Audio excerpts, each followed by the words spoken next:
नमस्कार दोस्तों, स्वागत है आपका मिस्ट्रोपीडिया में।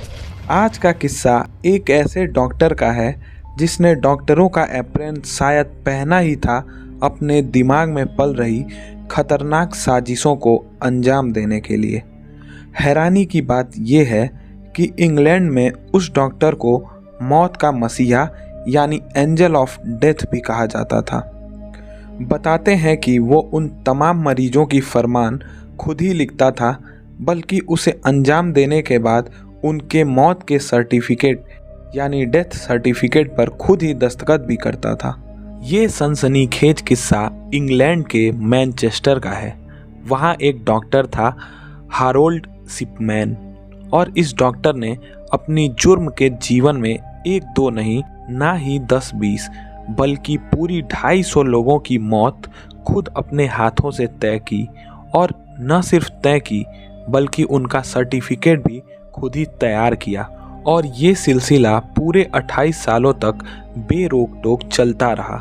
सबसे ज़्यादा हैरानी तो इस बात की थी कि वो मरीजों को घूम घूम कर मौत बांट रहा था और किसी को उसकी इस हरकत पर कभी शक भी नहीं हुआ।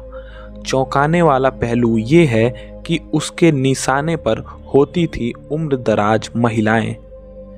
बताते हैं कि इस एंजल ऑफ डेथ वाले डॉक्टर हारोल्ड शिपमैन पहले अपने मरीजों का बाकायदा भरोसा जीतता था और फिर उन्हें उस सफ़र पर रवाना कर देता था जहां मौत का मिलना तय था। डॉक्टर हारोल्ड शिपमैन का मौत देने का तरीका इतना शातिर था कि मरने वाला खुद ही मुस्कुराते हुए मौत की गहरी नींद में सो जाता था और उसके परिजन यही समझ लेते थे कि उनकी बस इतनी ही सांसें बची हुई थी।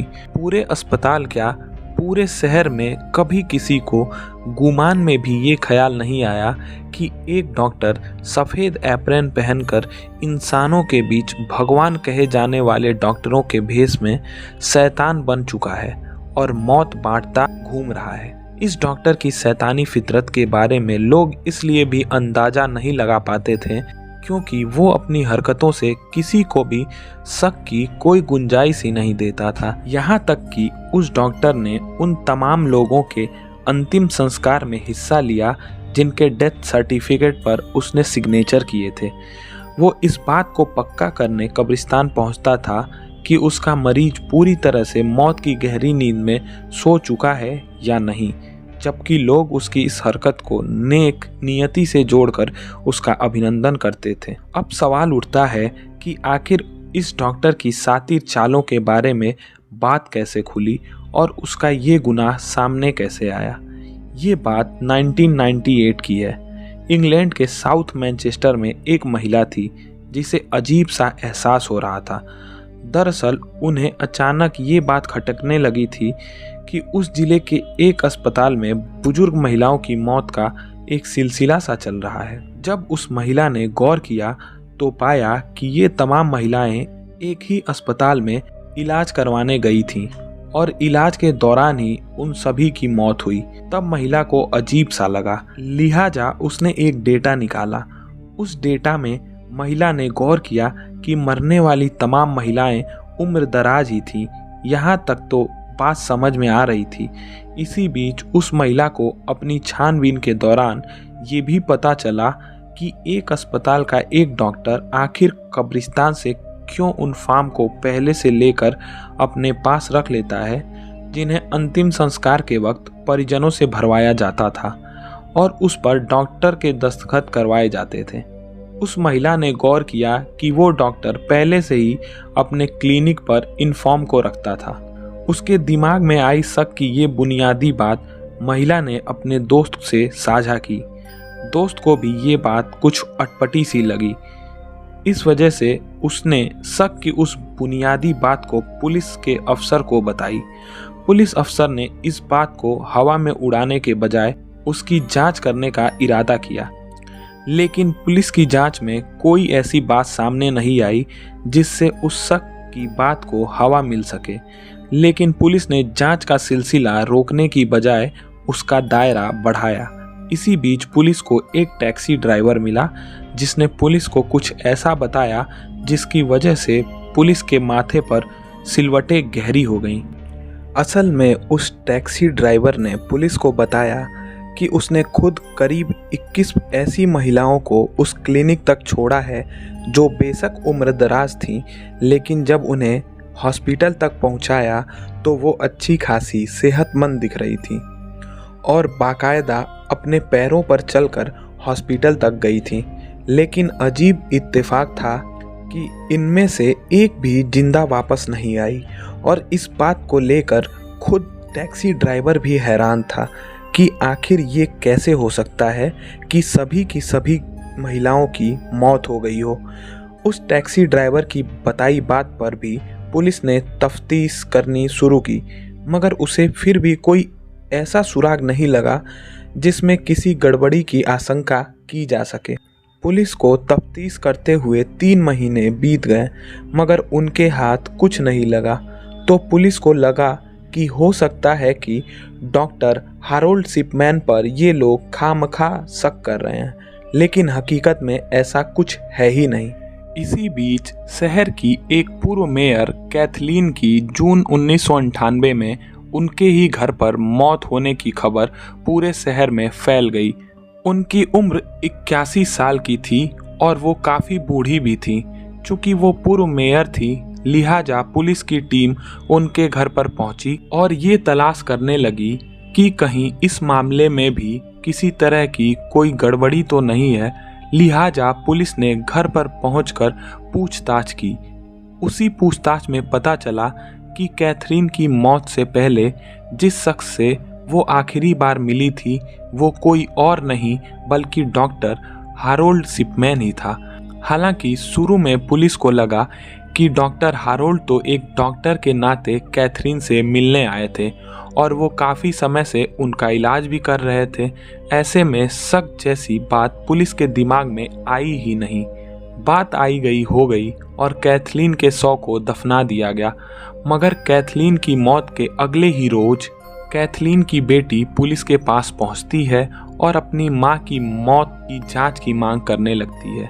असल में इस जांच की सबसे बड़ी वजह थी कैथलीन की वो वसीयत जिसे देखकर कैथलीन की बेटी का सिर चकरा जाता है, क्योंकि कैथलीन ने अपनी जायदाद में से करीब 3.5 करोड़ के बराबर की रकम डॉक्टर हैरोल्ड के नाम कर दी थी। बेटी के लिए चौंकाने का सबब इसलिए भी था क्योंकि उसने कभी भी उस डॉक्टर को पहले अपनी मां के पास नहीं देखा था। इतना ही नहीं, कैथलीन का भी उस डॉक्टर से कोई पुराना नाता नहीं था। आखिरी के 10-15 दिन के दौरान ही उस डॉक्टर का वहां आना जाना हुआ था और इस दौरान ही डॉक्टर हैरोल्ड ने इनका इलाज किया था। ऐसे में वसीयत में इतनी बड़ी रकम देने की और क्या वजह हो सकती है। लिहाजा कैथलीन की बेटी ने अपना शक पुलिस के सामने जाहिर किया। अब पुलिस के सामने एक बार फिर डॉक्टर का नाम सामने आया, जिसको लेकर शहर में पहले भी कुछ खुसर फुसर पुलिस सुन चुकी थी। तब पहली बार पुलिस को उस बात में शक की बू महसूस होती है कि आखिर ये कैसा संयोग है कि शहर की इतनी बुजुर्ग महिलाओं की मौत के साथ एक ही शख्स का नाम जुड़ता दिखाई दे रहा है। लिहाजा पुलिस ने अब नए सिरे से उसकी जांच करने का इरादा किया।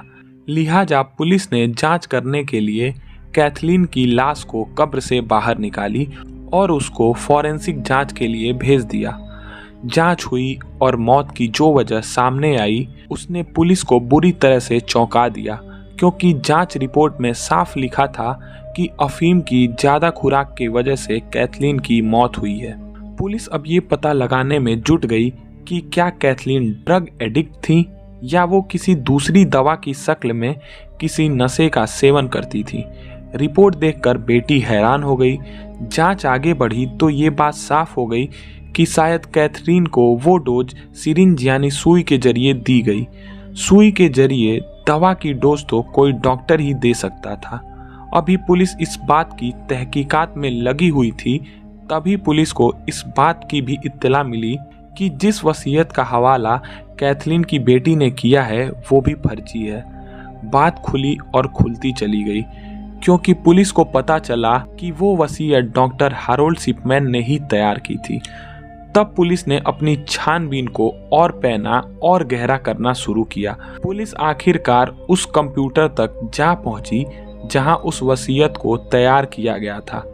करीब 4 महीने की गहरी छानबीन के बाद 7 सितंबर 1998 को पुलिस आखिरकार डॉक्टर हारोल्ड शिपमैन को गिरफ्तार करती है। इल्जाम था कैथलीन की जान लेना और फर्जी वसीयत तैयार करना। पुलिस ने तफ्तीश का दायरा फैलाया क्योंकि इल्जाम डॉक्टर पर था कि एक हत्या के साथ साथ एक महिला की वसीयत तैयार करके उसकी जायदाद हड़पने की कोशिश की थी। लेकिन संगीन इल्जाम था कि लालच के चक्कर में अपने मरीज की एक डॉक्टर ने जान ले ली। लेकिन इस बिना पर डॉक्टर के खिलाफ पुख्ता केस तैयार नहीं हो पा रहा था।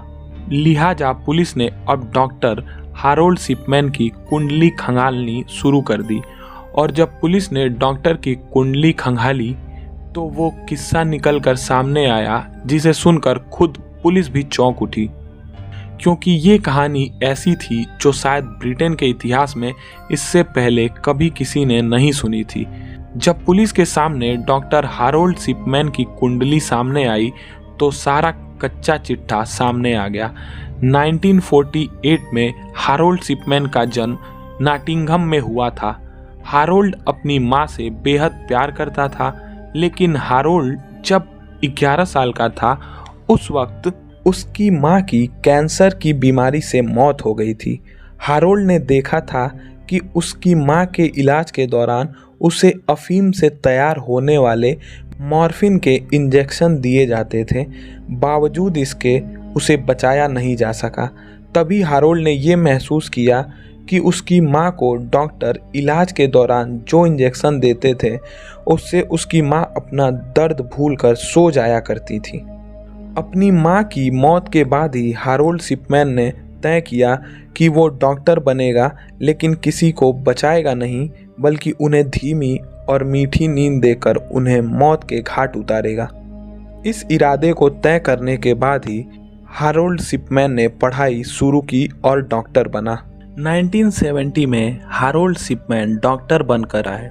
डॉक्टर था, लिहाजा वो ये जानता था कि इससे मौत का पता लगाना आसान नहीं होगा। ये सिलसिला 28 सालों तक चला और 1970 से लेकर 1998 तक डॉक्टर हारोल्ड ने पूरी 250 उम्रदराज औरतों को मौत की मीठी नींद में सुलाया। ये सारा सच जब तफ्तीश में सामने आया तो पुलिस के भी रोंगटे खड़े हो गए। पुलिस ने डॉक्टर के तमाम केस को पुख्ता सबूत के तौर पर तैयार करने के लिए 15 लाशों को कब्र से निकाला, जिसमें सभी की मौत में अफीम की वजह ही सामने आई।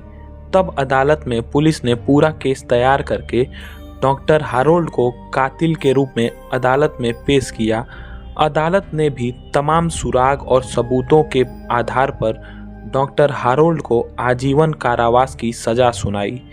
जेल जाने के कुछ सालों के बाद 2004 में अपने 58वें जन्मदिन से पहले डॉक्टर हारोल्ड शिपमैन ने जेल में ही फांसी लगाकर जान दे दी। तो ये थी भगवान कहे जाने वाले डॉक्टर के पेशे में मौजूद एक शैतान की कहानी। उम्मीद करता हूँ आपको ये कहानी बेहद पसंद आई होगी। अगर कहानी पसंद आए तो वीडियो को लाइक और चैनल को सब्सक्राइब कीजिएगा। हम ऐसी कहानियाँ और भी आपके साथ साझा करते रहेंगे। फिर मिलते हैं एक और नई कहानी के साथ। तब तक के लिए नमस्कार, धन्यवाद।